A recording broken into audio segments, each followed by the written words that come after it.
PM Modi ने की अमेरिकी राष्ट्रपति जो बाइडेन से फोन पर बात, दी शुभकामनाएं, ट्वीट कर दी जानकारी। केंद्रीय गृह मंत्री अमित शाह के साथ पीएम मोदी की अहम बैठक, उत्तराखंड आपदा पर बोले हर संभव मदद पहुंचा रही केंद्र सरकार। राहुल गांधी ने वीडियो पोस्ट कर लोगों से की अपील, सोशल मीडिया से जुड़ने की कही बात।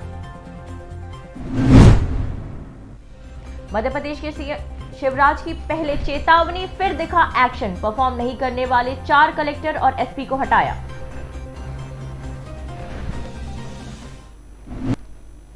नमस्कार, मैं हूं शाहीन, आप देख रहे हैं आईपीएन भारत और अब खबरें विस्तार से। प्रधानमंत्री नरेंद्र मोदी ने अमेरिकी राष्ट्रपति जो बाइडेन से फोन पर बात की और उनकी सफलता के लिए उन्हें शुभकामनाएं दी। पीएम मोदी ने ट्वीट कर इसकी जानकारी दी है। भारत और अमेरिका के संबंधों को देखते हुए ये बातचीत बहुत अहम मानी जा रही है। बाइडेन के चुनाव जीतने के बाद से ही लगातार ये कयास लगाए जा रहे थे कि जिस तरह भारत और अमेरिका के संबंध राष्ट्रपति ट्रंप के समय में थे, क्या वैसे ही संबंध बाइडेन के साथ भी रहेंगे। प्रधानमंत्री नरेंद्र मोदी ने ट्वीट कर कहा है, जो बाइडेन से बात की और उन्हें सफलता के लिए शुभकामनाएं दी। हमने क्षेत्रीय मुद्दों का साझा कर प्राथमिकताओं पर चर्चा की। हम जलवायु परिवर्तन के खिलाफ अपने सहयोग को आगे बढ़ाने पर भी सहमत हुए। पीएम मोदी ने आगे कहा कि राष्ट्रपति जो बाइडेन और मैं एक नियम आधारित अंतर्राष्ट्रीय व्यवस्था के लिए प्रतिबद्ध हैं। हम भारत प्रशांत क्षेत्र की शांति और सुरक्षा के लिए अपनी रणनीतिक साझेदारी को मजबूत करने के लिए तैयार हैं। उत्तराखंड के चमोली में ग्लेशियर टूटने से आई आपदा ने काफी इलाके में तबाही कर दी है। आज प्रशासन का जोर राहत बचाव कार्यों पर है। तपोवन की दूसरी सुरंग में फंसे लोगों को बाहर निकालने की कोशिश हो रही है। आपदा के बाद से 202 लोग लापता हैं, जिनमें से 26 शव बरामद कर लिए गए हैं। तपोवन की टनल में करीब 100 मीटर तक रेस्क्यू टीम पहुंच गई है, लेकिन अंदर दलदल होने के कारण मिशन में देरी हो रही है। उत्तराखंड की आपदा में लापता हुए उत्तर प्रदेश के लोगों की मदद के लिए राज्य सरकार ने अपने इमरजेंसी ऑपरेशन सेंटर्स एक्टिव कर दिए हैं। सरकारी मदद के लिए हेल्पलाइन नंबर 1070 और व्हाट्सएप नंबर 9450001036 पर संपर्क किया जा सकता है।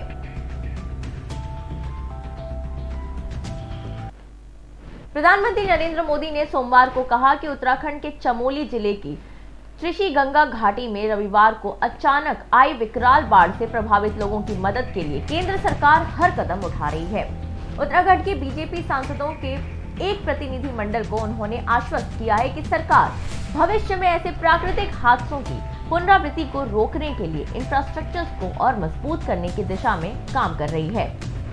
बीजेपी सांसद अनिल बलूनी ने बताया कि प्रधानमंत्री मोदी ने कहा है कि संकट की इस घड़ी में केंद्र सरकार प्रदेश की जनता के साथ है। प्रधानमंत्री से सांसदों की इस मुलाकात के दौरान केंद्रीय गृह मंत्री अमित शाह और बीजेपी अध्यक्ष जेपी नड्डा भी मौजूद थे। बलूनी के मुताबिक पीएम मोदी ने कहा है कि भारत तिब्बत सीमा पुलिस, आईटीबीपी, राष्ट्रीय आपदा प्रक्रिया बल, सेना और भारत सरकार के कई अन्य संस्थान वहां राहत और बचाव कार्य में जुटे हुए हैं। कांग्रेस के पूर्व अध्यक्ष राहुल गांधी ने कांग्रेस सोशल मीडिया ज्वाइन करने की अपील की है। राहुल गांधी ने सोशल मीडिया पर एक वीडियो ट्वीट किया है। इसके कैप्शन में उन्होंने कहा है कि कांग्रेस सोशल मीडिया को ज्वाइन करने की बात लिखी है। सूत्रों से मिली जानकारी के मुताबिक कांग्रेस अगले कुछ दिनों में करीब 5 लाख सोशल मीडिया वॉरियर्स भर्ती करेगी। अब कांग्रेस के पूर्व अध्यक्ष राहुल गांधी ने लोगों से social media warriors team join करने की अपील की है। राहुल गांधी ने वीडियो ट्वीट करते हुए लिखा है कि भारत को सत्य, करुणा और सद्भाव के लिए लड़ने के लिए अहिंसक योद्धाओं की आवश्यकता है। आप भारत के विचार का बचाव करने के लिए इस लड़ाई में ज्वाइन कांग्रेस सोशल मीडिया आओ, भारत को आपकी जरूरत है। As a young person, you can see what's going on. Nothing's hidden. In your schools, universities, colleges, you can see the oppression. You can see the attack on the ideas of India. Look outside Delhi, you can see what is happening to the farmers. The backbone of this war on the nation is a troll army. Thousands of people who spread hatred and anger and are paid to do so. We also need voices to defend liberal values, to defend the ideas of compassion, peace, harmony and affection. Come, as a young person, you could see what's. Bihar में मंत्रिमंडल विस्तार को लेकर गतिविधियां एक बार फिर से तेज हो गई हैं। खरमास यानी कि मकर संक्रांति के बाद से ही यह कयास लगाया जा रहा था कि नीतीश मंत्रिमंडल का विस्तार कभी भी हो सकता है। 17 जनवरी को बिहार बीजेपी के प्रदेश अध्यक्ष डॉक्टर संजय जायसवाल और डिप्टी सीएम तारकिशोर प्रसाद ने सीएम नीतीश से मुलाकात भी की थी। दोपहर 12:30 बजे राजभवन में राज्यपाल फागू चौहान एनडीए के 17 विधायकों को मंत्री पद की शपथ दिलाएंगे। आपको बता दें कि नीतीश मंत्रिमंडल में अभी भी 23 मंत्री और बनाए जा सकते हैं। प्रधानमंत्री नरेंद्र मोदी ने अपने हल्दिया दौरे पर पश्चिम बंगाल की मुख्यमंत्री ममता बनर्जी पर जोरदार हमला बोला है। उन्होंने कहा कि राज्य की जनता को ममता सरकार से ममता की उम्मीद थी, पर उन्हें निर्ममता मिली। अब पीएम के लहजे में ही ममता बनर्जी ने उन पर पलटवार किया है। ममता ने साइक्लोन अम्फान के बाद पश्चिम बंगाल को मामूली रकम देने को लेकर सोमवार को केंद्र को निर्मम सरकार बताया। उन्होंने दावा किया है कि गुजरात कभी भी बंगाल पर शासन नहीं कर पाएगा।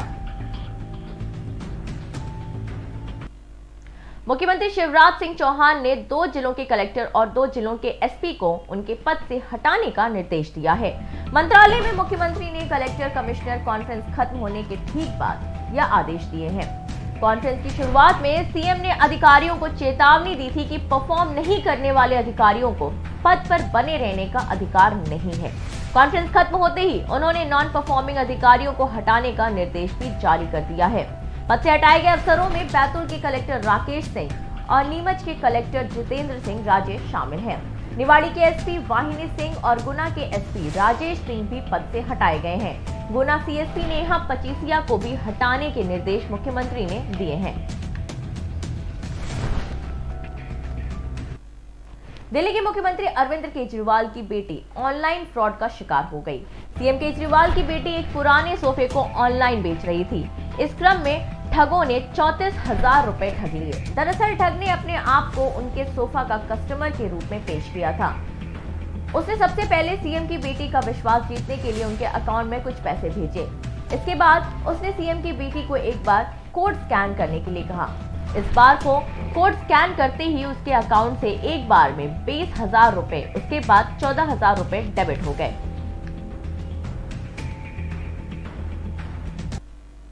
कृषि कानूनों के विरोध में चल रहा किसान आंदोलन अब पश्चिमी उत्तर प्रदेश में जोर पकड़ रहा है।